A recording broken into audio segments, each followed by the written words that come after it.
Hey, welcome to the Back Chatter podcast. I am Brian, joined as always by my co host, a man using a crappy microphone today. Adam, how are you? I'm barely using a microphone at all. I guess my computer has a microphone, but I don't think this is a great microphone anyway. It looks good, it looks official, and I feel Mm. good about that. But I think that was the only benefit of my other microphone.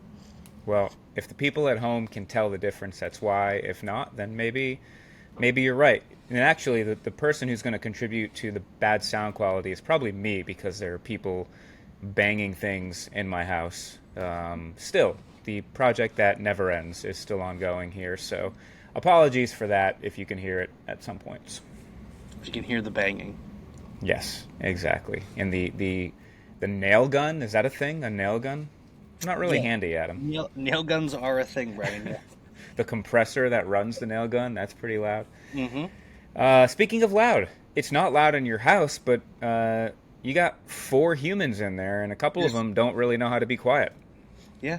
Four humans. We had another baby, um, Congratulations. 5 days ago, little June, and yeah, it's we have two kids under 1 year old, Brian. We Wow. have genuine Irish twins. They were born 10 months and 3 weeks apart, and so it's been great. It's been Yep. joyful, but we got COVID, SARS-CoV-19, Mm. week of the birth. My wife gave birth with COVID. They made her wear a mask in the hospital. That was nice. And No so it comment. was quite a week. I feel like a shell of a man, but a happy shell of a man. Well, congratulations to you, to Rachel, to Teddy on having Hmm. a brand new baby sister. That's very exciting. Yes. We talked about the percentages of me being the only person ever to have a hole in one and to have witnessed a no hitter in the MLB on their birthday. Right. What do you think the percentage of parents are out there who have experienced having two children under the age of one? Although I guess twins kind of throws that number off. But The if you took, non-twins. yeah, if you took twins out of the equation, I think it's more than you think is what I'll say. So like I one out of every 500 parents will experience that. I'd say less than that even, or I'm Yeah. saying, no, I'm saying more than that. Yeah. I think the number one thing. So as we've told people about this and kind of sheepishly been, yeah, like, yep, pregnant again. We've heard so many people be like, oh, we did the same thing, or we had you know, my sister did the same thing. They're 11 months apart, and so I think it was definitely more common in the past. A little less common now, perhaps, but um, there's millions of them out there. There are millions of children who were born within a year of each other. Well, that's good. That means even though it's going to be, there'll be some tough days ahead for you guys, you're going to get through it because plenty of other people Yeah, have. it's gonna be fine. It's gonna be fine. That's my attitude towards everything, but towards this in particular, I'm like, this is great. This is gonna be a time that we think back on fondly for the rest of our lives, even if Yes. it's stressful at times right now. We have a an August mailbag to get to. Oh, So, without any further ado, I'm going to jump in because I've got, let's this has been see, quite an ado up until this point, so no further ado. no further. I've got 7 questions here, Adam. I Oh don't my know if god. you realize I've collected that many. Oh my god, we gotta fly through these. All right. Question number one. Calvin Anderson asks, assuming you guys read this mailbag question in August, it will have been around a month since the club championship. Are we over the poor performance in the club championship or not? That's a good question. Thanks, Calvin. Um, I would say that I'm emotionally over it, in the sense that I don't wake up like for a couple days afterwards. I woke up feeling a little sick to my stomach. You know what I'm saying? Mm. Um, and now it's not that. So I don't think about it on a moment to moment basis. A lot's happened. I had a child. I had SARS-CoV-19. Things have happened. Um, but but like when I think about golf, I'm sort of like a I'm Mm. very meh on golf right now. I know it's not going to last. I know I'll be back. I've got things I'm playing in this fall. I've got tons of things I want to play in next year. But I think there was a golf letdown. There was a little bit of a golf burnout that culminated with that, and I have not fully gotten over that yet. Gotcha. Is part of that because you know there's not a ton of golf in your immediate future? Oh, Yes. yeah. Yeah, if I had another club championship in a week, I'd be grinding away. I also haven't played in like 2 weeks because I don't know if I mentioned I had SARS-CoV-19. I had a child. Has not been a golf centric time of life, to be perfectly frank. Yeah. Um, but I'm looking forward to getting back to it. I'm looking forward to hitting golf balls at AutoZone soon. I'm looking forward to we've got the member. I've got Yeah. the Tournament of Champions. You wouldn't know what that's like, but I will be playing in it. I And will know what it's like when we win the member. So, that's right. That's right. And I punched my third ticket, mm, to the Tournament of Champions. But yeah, so I mean, I'm looking forward to stuff, but yeah, it was a letdown. It was a letdown, and that's okay. It's okay to have letdowns. yeah. I did not feel the same way after it. My expectations were much lower. But it's funny because I do know that feeling you describe of the pit in your stomach. That's exactly how I felt when I was disqualified from the member guest Right. in 2017 Yeah. because I had a brain fart and accidentally watched my partner during the chip off, which was a Right. dumb rule and has since been changed. But yeah, I barely ate for 2 days and just felt sick to my stomach whenever I thought of it, and it was awful. Yeah. And I don't want to feel like that again. So I'm glad I didn't feel like that from the club championship. Yeah. No, it's not a good feeling. It passes. Time heals all wounds, or something. That's what they Mm. say. But I don't believe that. So All right, question number 2. Sam Roberts wants to know, where is the largest or most troublesome yardage gap in your bag right now? And is it troubling enough that you have plans to do something about it? do you want to answer first? Do you want me to answer Sure, first? I'll go first. So for me, I hit my 50-degree gap wedge 105 to 110, and I hit my pitching wedge. I don't know what degrees this particular ping model is, but I hit my pitching wedge like 125 to 130, I believe. And so I've got this gap from basically 115 to 125. If I get a number in there, I'm kind of like, I got to, it's not a huge gap, but for me, that's the most troubling where I'm like, okay, I have to decide now if I want to be 10 yards short of this pin or 10 yards long of this pin. Since I got the 3-wood and the 5-wood, I used to have kind of a gap up at the other side of my bag, but those have really filled that in for me. So for me, that's definitely where it is. What about you? It's kind of interesting because I felt like I had a gap between my gap wedge and my pitching wedge because my pitching wedge goes like stock 140 to 145 kind of thing, and just my stock gap wedge I felt like went like 115 kind of thing. Okay. So that's a pretty significant gap. But all the balls I've hit this year at Golf Zone, AutoZone, Mm-hmm. I think the biggest thing that it's affected is I've been able to see distances on the simulator so much and kind of play with them and toy with them, and I felt like I've been able to reduce that feeling of any gap. I don't really feel like I have a gap right now because I've been able to like figure out ways to hit clubs further and shorter. That's like the number one thing I've done this year is like, okay, how far does this perceived 3/4 pitching wedge go? How far does, if I press my hands forward, I can get 7 or 8 yards extra out of a wedge, and it's like I feel like I take a number and then I can kind of get to the yardage Hmm. by manipulating things a little bit. And so it's kind of taken away the feeling of a gap for me because I'm not just like I'm trying not to think about it as just okay, there's a number, this is the club. It's like okay, this is the club I'm going to use, but how am I going to hit it? And that's changed Yep. something for me. So for your stock pitching wedge, what is your exact number? Is it like 142 or something? Yeah, in my head it's Right. 143, and that's stupid, but like 143. What about for your gap wedge? 117. Okay. So that would make 130 if I'm doing my math right, pretty much the midpoint there. So Yeah. let's say that you're on a completely calm day, you're on the fifth hole of Honeybrook. Yep. The pin is right in the middle of the green. You've got the pond short. You've Hmm. got the junk on the back side of the green if you go long, and you shoot the Yep. pin exactly at 130. Yep.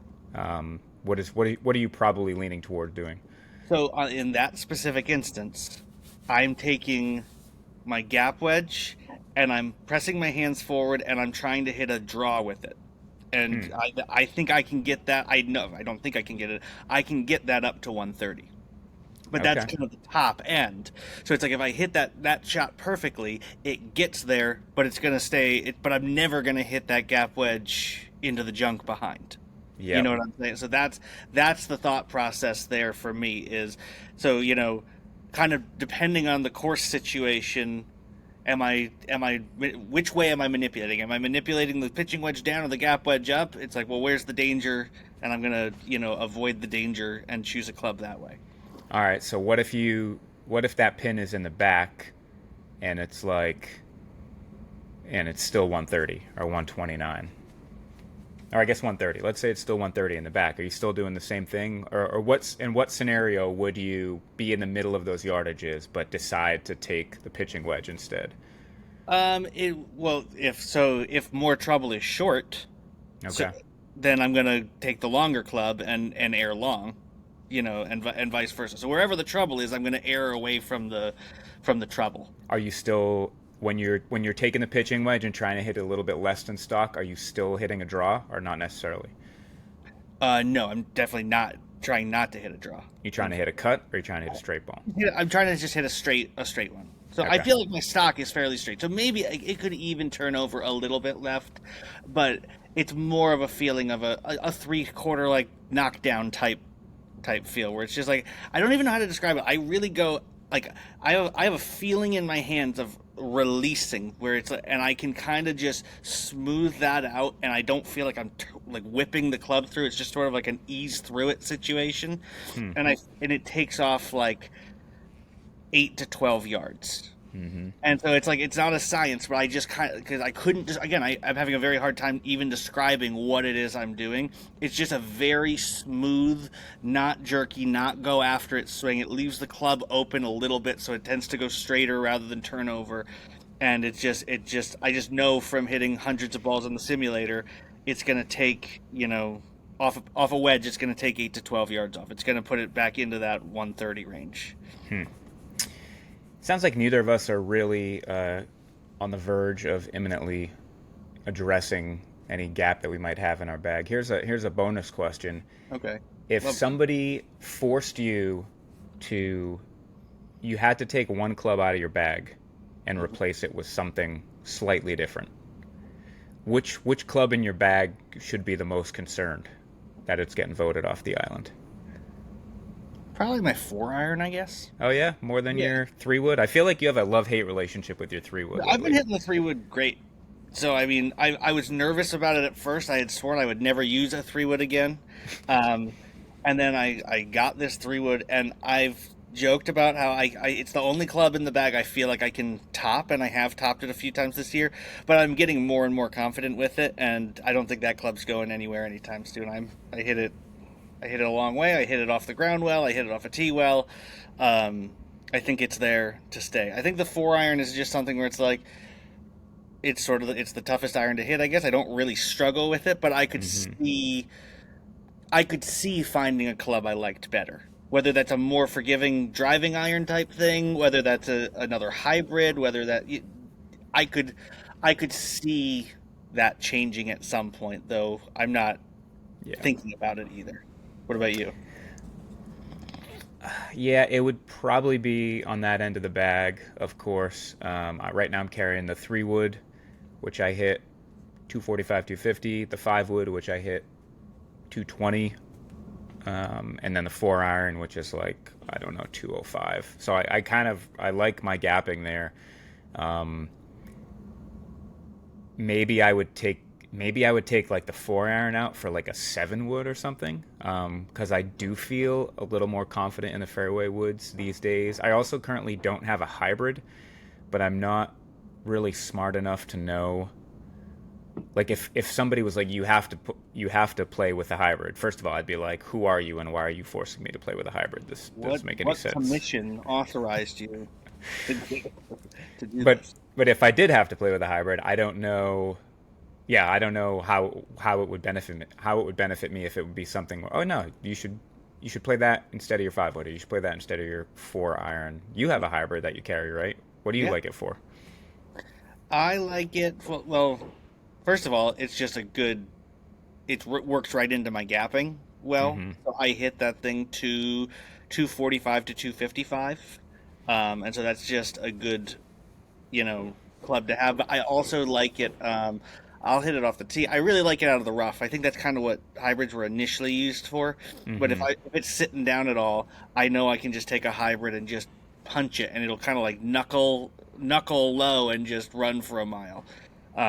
So I like it in general. I think it's a useful club for me to have, and more useful than just having a 3 iron or something for me.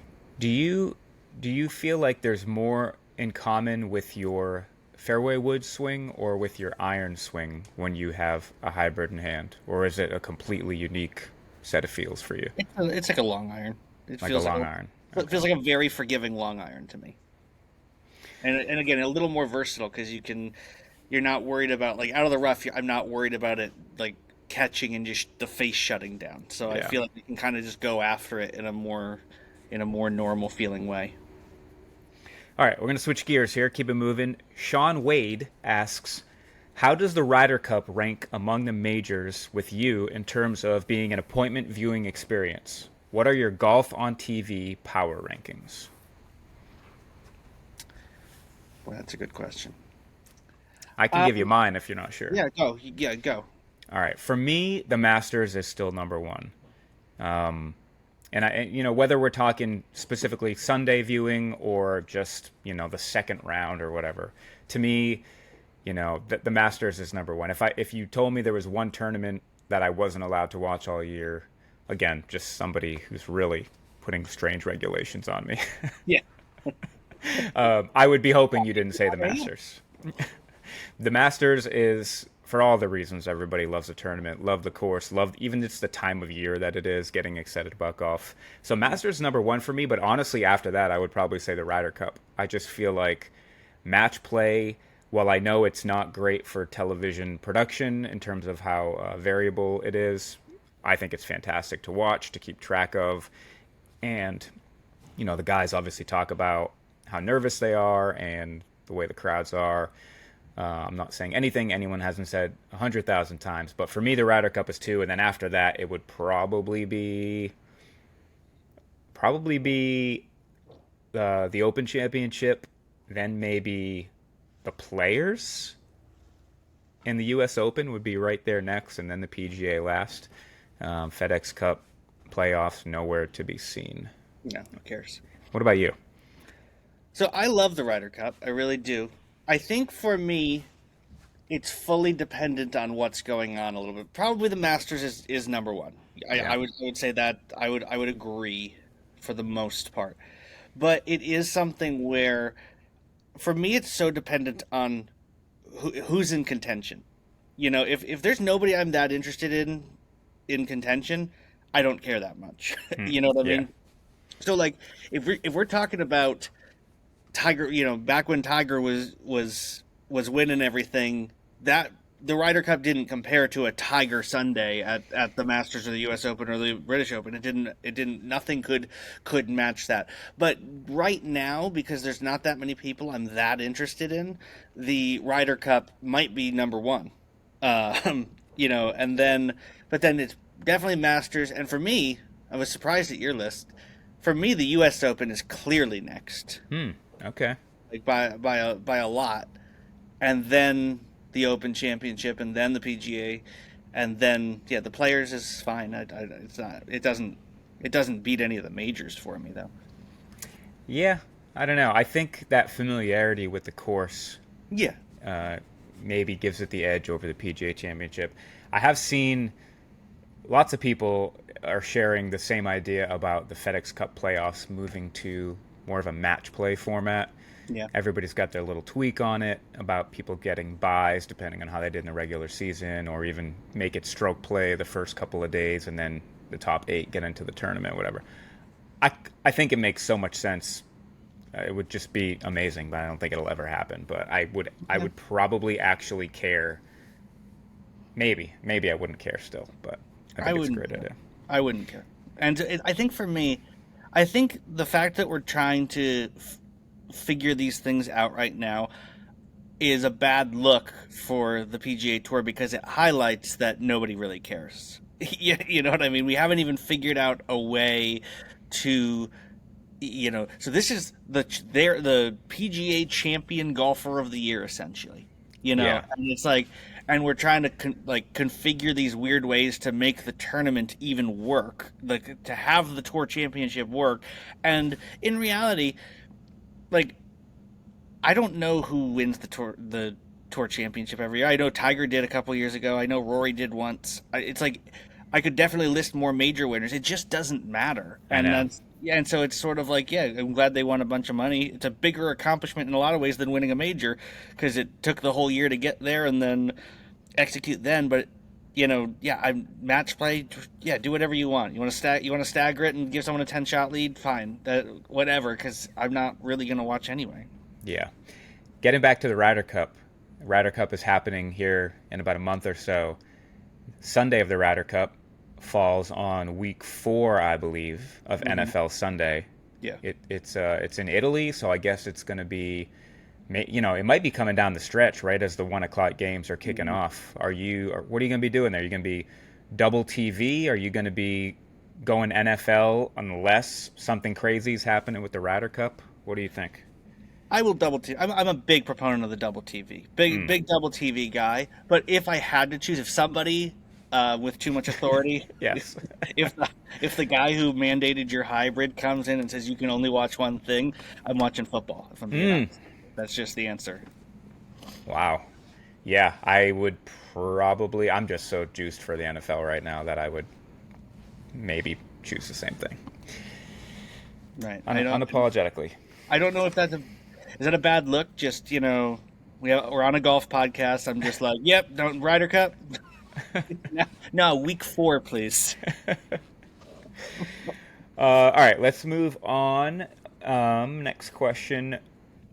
Brendan Schooler asks, have you guys ever been interviewed or profiled by a local or regional golf publication? I only ask because I saw you at Honeybrook on Monday talking to a tape recorder, and I figured it was either an interview or you were getting deposed for the hole 4 trial. Yeah, very, very on the nose question, Mr. Schooler. Thank you. Yeah, no, it was pretty cool. We did an interview for Gap Magazine, Mm-hmm. Golf Association of Philadelphia. They're doing a feature on podcasting within the industry, and given our wide reach, Brian, Yeah. it would have been foolish not to interview us. Yeah. Sadly, we were not getting deposed for the hole 4 trial. Maybe that'll still be in our future. But Yeah, we did get interviewed by Tony from Gap, and it was a lot of fun. yeah. I have some breaking news actually for you. Oh, okay. It's not that exciting, but it is breaking nonetheless. I Yeah. have I have read a draft of the Oh, article. wow. That's exciting. Yes, This is and exciting. I'm excited to say that, as far as I can tell, this is not one large piece about many different podcasts. There is actually one. I'm not going to call it large, medium sized. Maybe it's like 1,000, 1,200 words Wow, about our podcast. that's incredible. Yeah. Very important question. Yep. Does he include the portion where I called you a racist in the interview? Th- Thankfully, he did not. Believe me, I was reading Get that that. rumor, really trying to get that rumor started. Adam, if you keep calling me a racist when we're in front of microphones, I think Mhm. people are going to start assuming that you, in fact, are the racist. Mm. I think that's how that works. I see what you're trying to do, but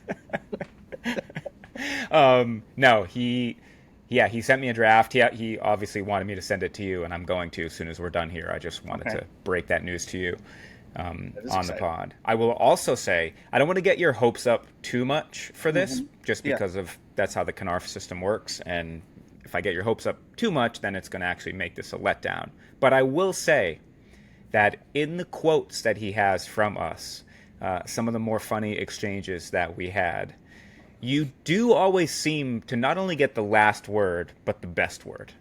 I found myself just a little bit jealous that you're going to come across as just a little bit more witty and a little bit more sharp than me. So, And a little more welcoming of all people.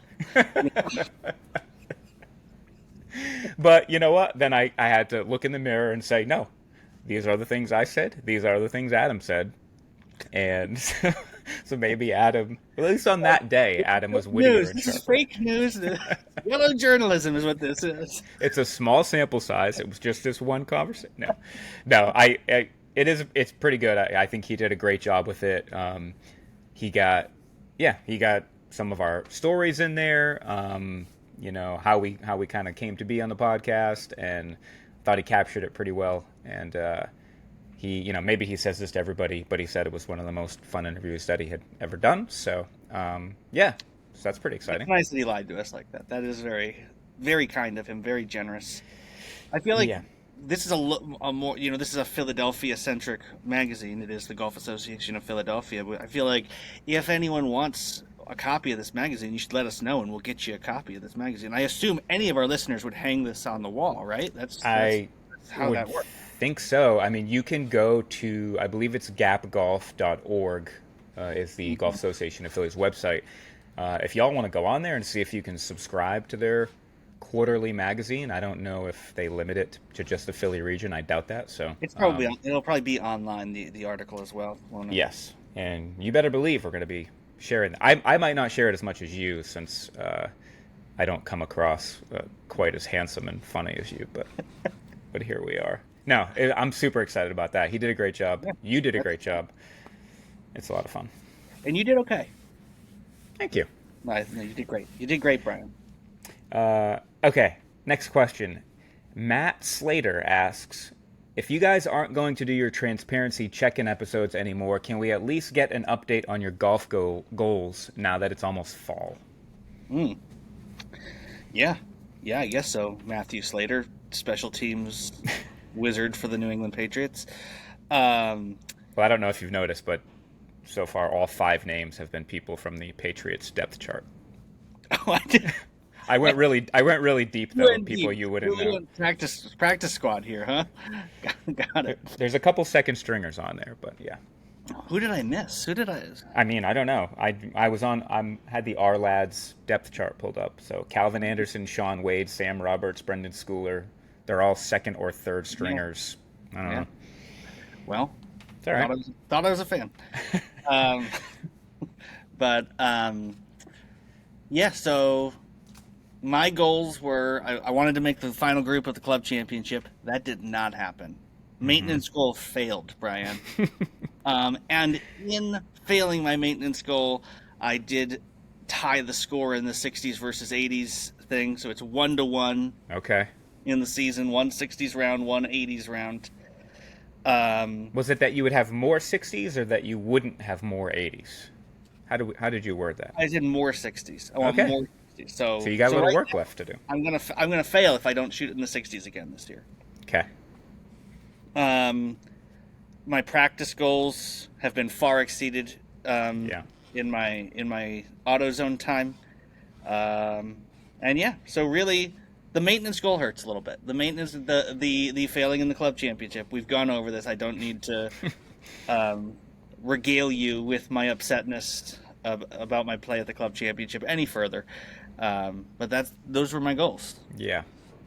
There might have What been one about other one. I can't remember. did I? That third one is always elusive. Maybe it'll come to you. Yeah. While I'm going over Nobody mine. cares. Nobody cares. It's fine. Nobody cares. All right, so my golf goals were to play 100 rounds in 2023. Hmm. I got to say, Adam, this is proving to be a little more difficult than I thought it would be. I'm still on pace, but Hmm. with your current situation and not playing a bunch, it is really a struggle for me to get out to the golf course in the frequency I need to. I've been meaning to address your golf codependency with me. It's a little concerning. I think you should still be your own human. But I'm sorry that I have not been getting out with you consistently. It upsets me as well. Yeah, I'm gonna need a handful. I'm gonna need a handful of rounds from you Hmm. through We the need end to of get the year. a couple in before the member. We're gonna need to practice a little bit. I did have a child. I did have SARS-CoV-19. I don't know if I mentioned these things, Hmm. but you know what? The child is still here, but the SARS-CoV-19 is not. So I think going forward, we're gonna figure it out. Um, glad to hear that. Currently, I am at 77 rounds of golf Oh, you in the got it. year. So You I did. mean, I'm probably going to get there. More of them are 18-hole rounds than I thought would be. There's Mhm. only probably like 6 or 7 9-holers, including my last two.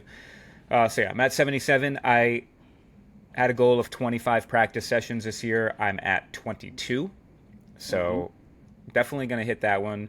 And the last one, two, three, four, five out of the last six have been at the AutoZone. So I got to credit. Mm. I mean, most of those were in like June and July, but I credit your work at the AutoZone for drawing me to the AutoZone to help me hit that goal.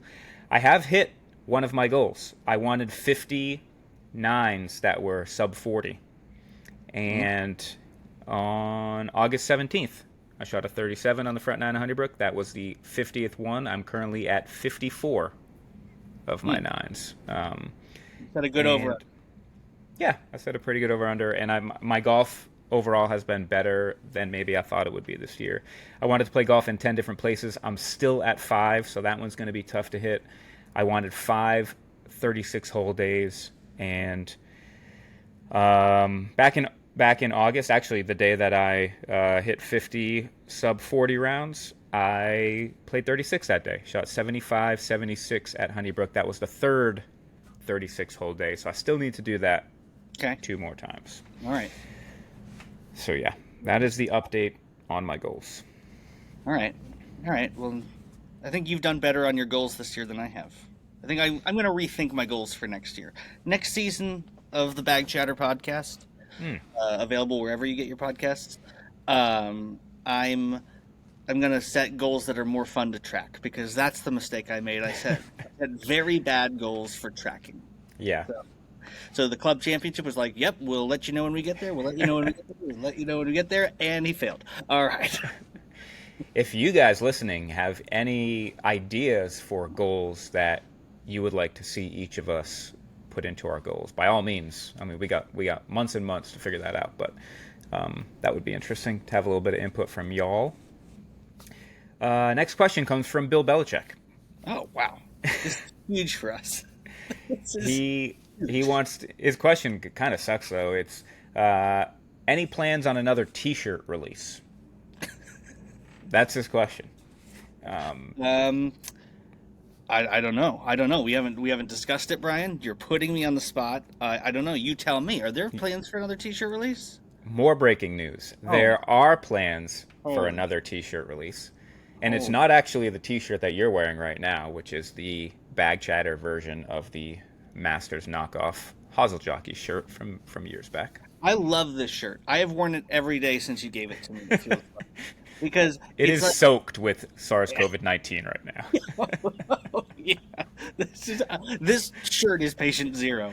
It's this, but this thing, it's a bag chatter shirt, but it feels like an homage to to Hazel jockeys. So I mean, I'm gonna wear this thing until it's tattered. Mm. Well, you might not have to wear it quite that much because the next T-shirt order is going in on Monday, September 11th. So your order needs to be in by Wait, isn't it Sunday. a little too soon to be doing a T-shirt release on September 11th? Listen, I don't. I don't want the terrorists to win, so I'm not avoiding that day. I'm It seems saying, like someone forgot. Is what it sounds like. gosh, don't make me have to edit this. Um, I picked that date and I said, "Is Adam going to mess this up somehow. No, he won't. He wouldn't. He's Here too we are. respectful. So here's the deal. It's just like the last T-shirt drops we did. We had, I think, 14 or 15 people jump in on the last one. You're jumping in blind. You're not seeing the design. You just have to trust us. Trust me, really, that I'm putting together a good T-shirt design. And I will say, this is my favorite Oh, of the ones that I've done.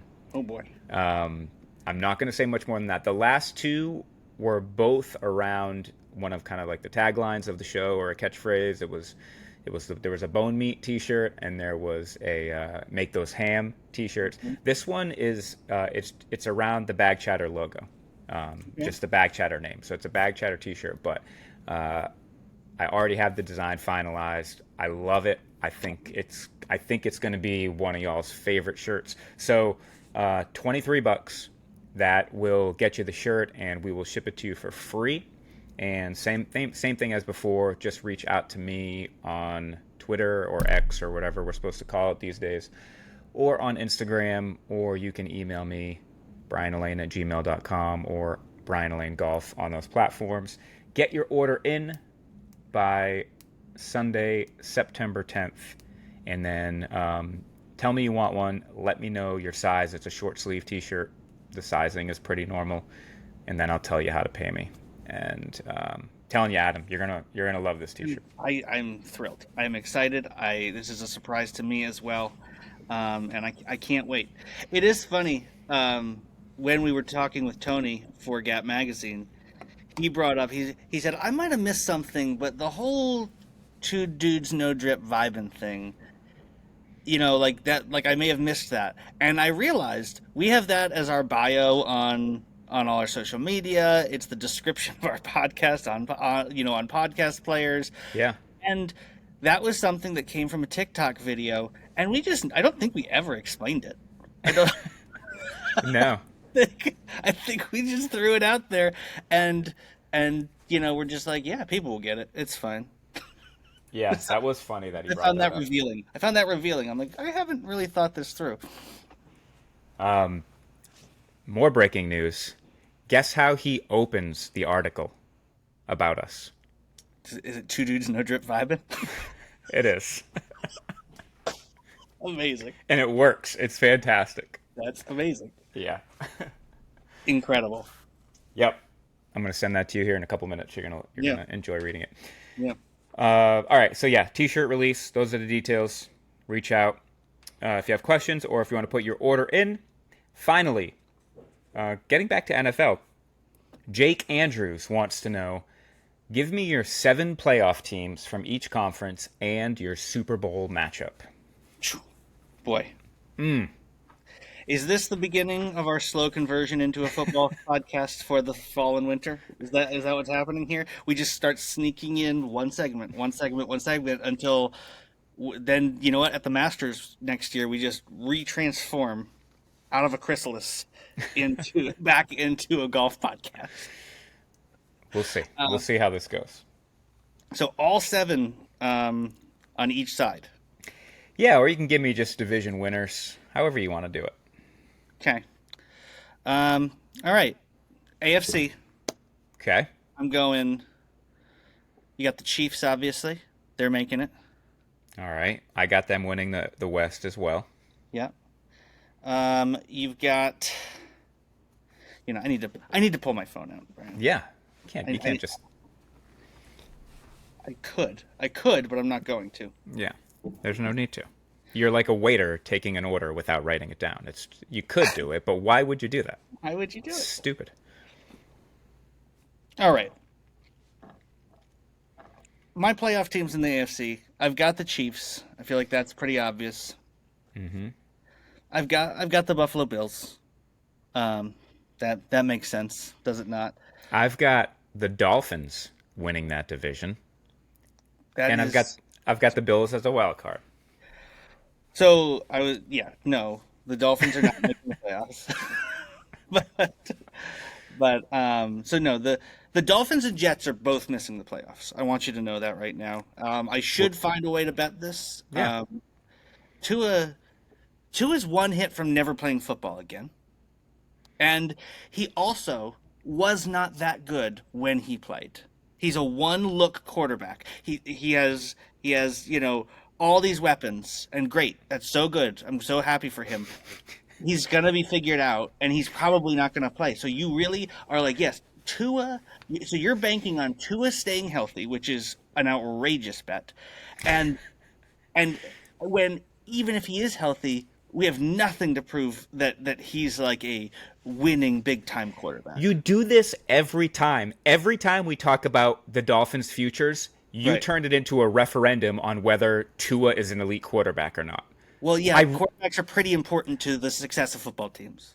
I realize that. They also have a really good defense, and they have Vic Fangio running that They have an defense okay now. defense. They have an improved defense, and they have yeah, at the skill positions they've got some guys. Yeah, and they have Tyreek Hill. Obviously, he's arguably the best wide receiver in the league, best run after catch guy.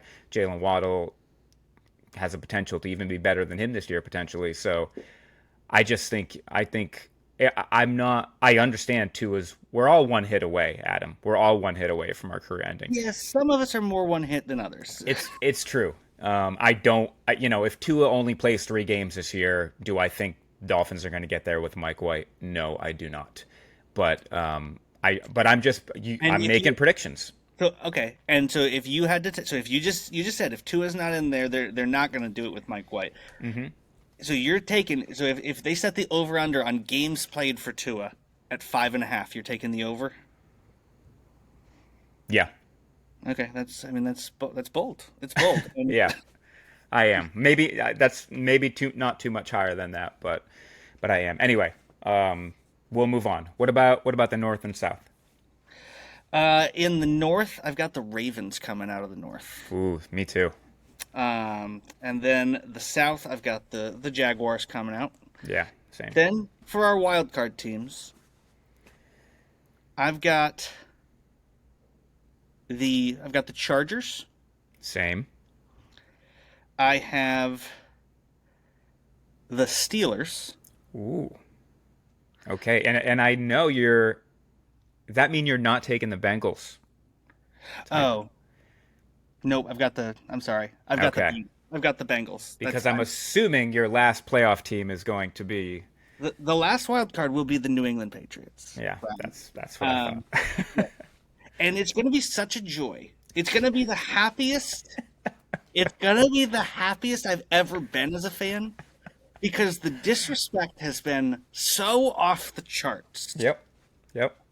that when they are even a serviceable NFL team, which they will be, the joy in my heart will be so full and so strong. And it's not an outrageous. This is not an outrageous homer take. It's just not. Exactly what a homer would say. They the Patriots are going to have a top 3 defense in the NFL. Here's what I'm going to say.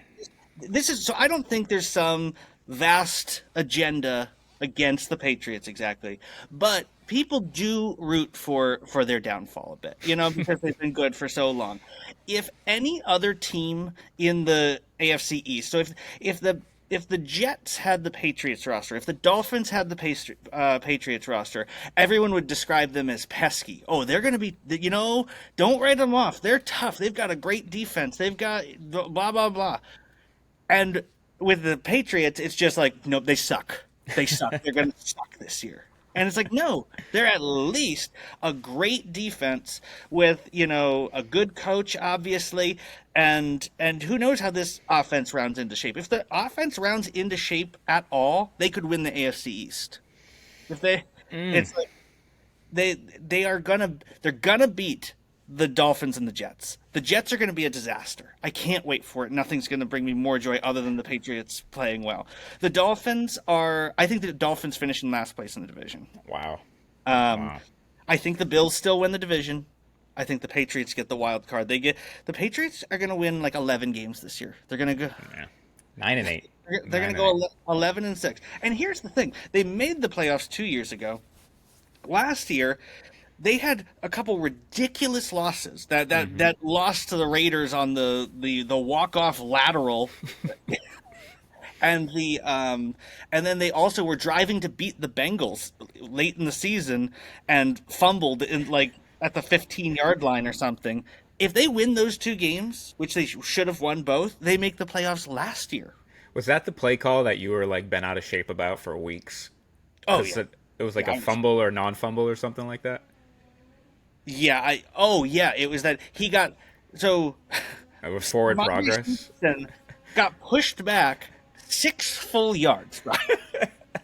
6 full yards, and then had the ball swatted, and they called it a fumble, and they never whistled it dead, and the Patriots lost the game. And yeah, I wouldn't say I was bent out of shape. I'd say I was righteously angry. It was ridiculous. You were mad that like Bill Simmons and other people weren't talking about it enough. You Yeah, were and they were so talking mad. about it a lot. I was like, no, I've never seen robbery like this. It's not. And so, I mean, the Patriots should have made the playoffs last year, and they've only gotten better. Their defense, even further retooled on defense. Their offense, they added weapons. They've got young guys who are going to be good. They got an offensive coordinator. Shocker. There's no reason to think they shouldn't be better than they were last year.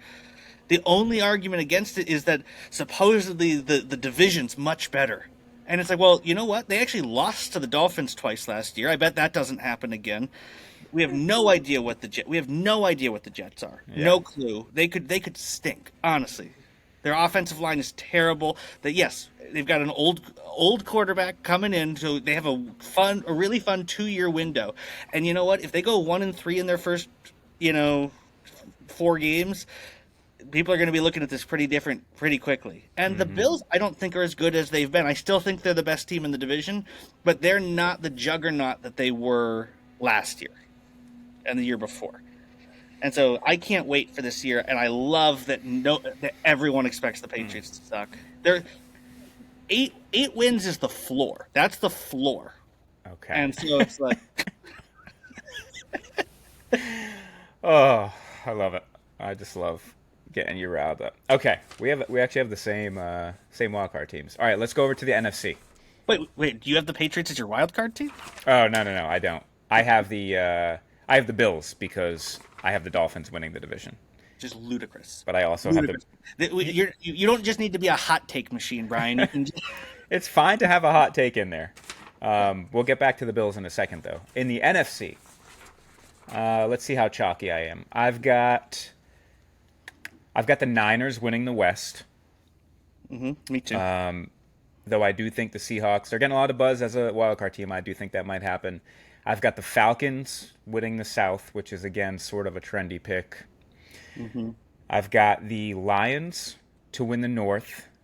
Another trendy pick, but I do think they back it up. I think they have one of the easier schedules in the division. They've got a good offensive line, and they've got some cohesion and continuity that maybe the Packers don't have.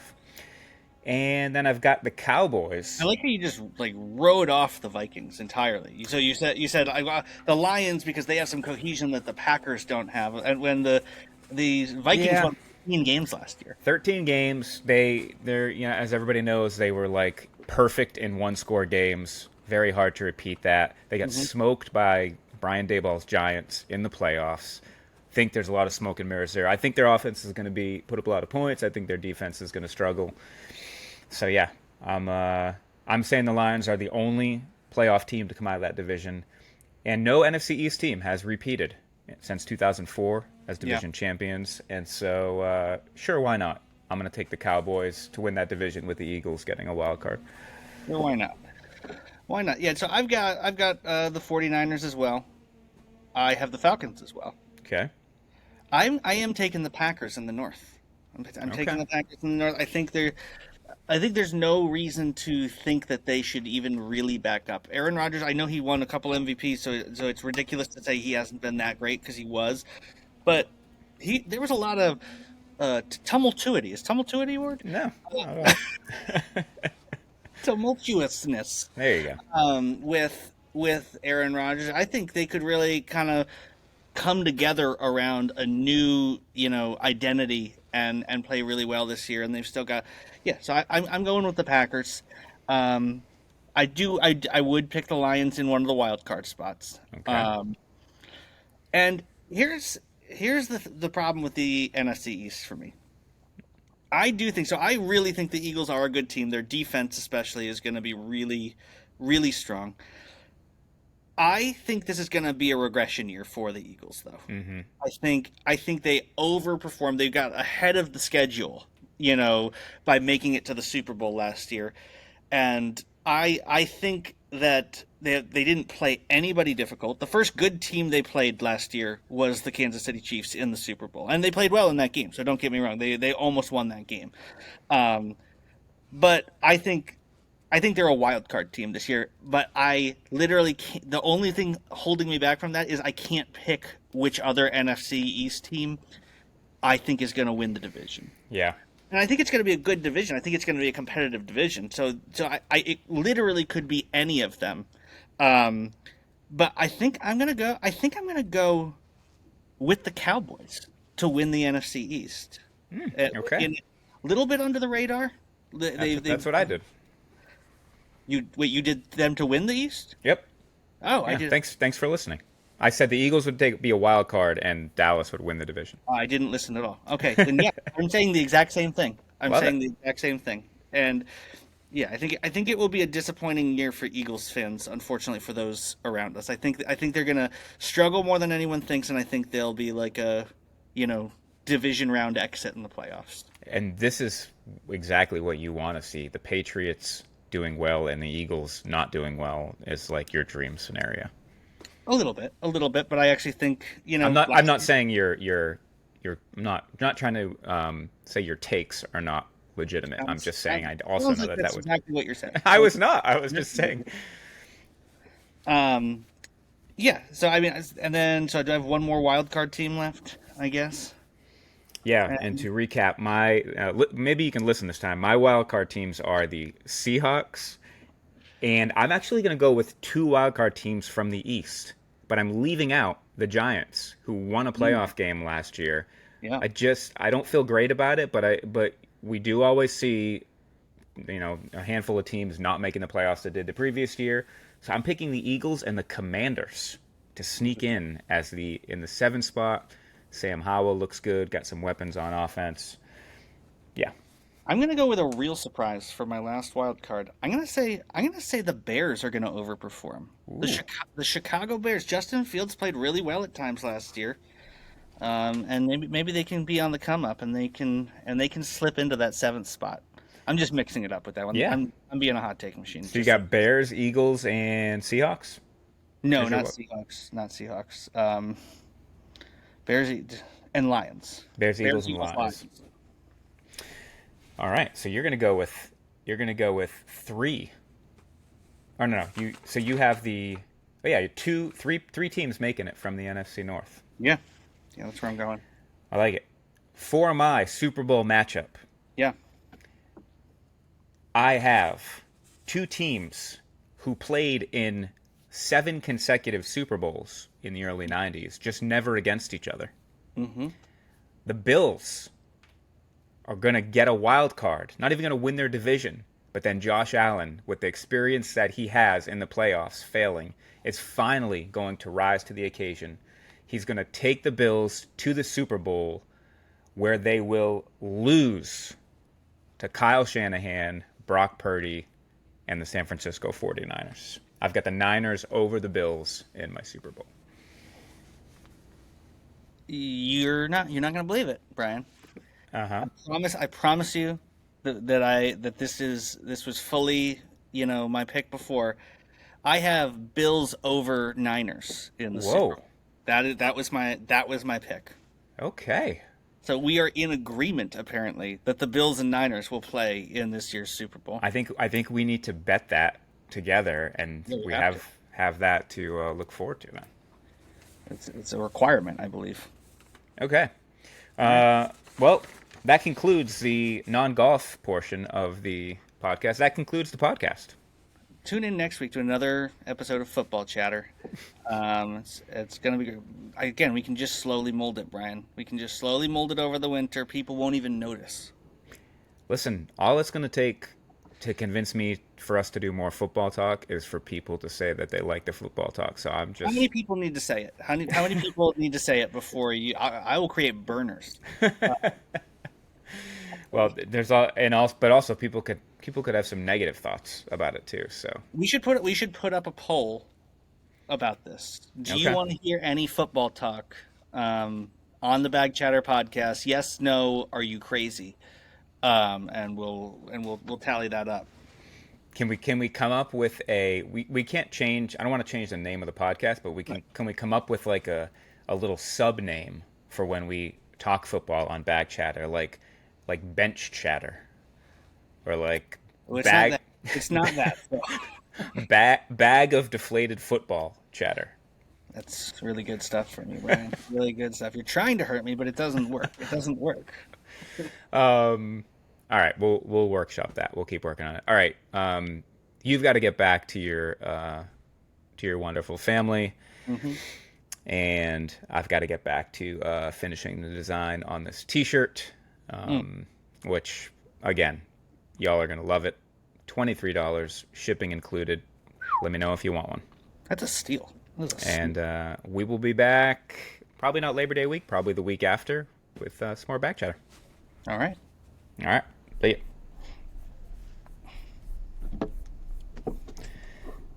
Where's my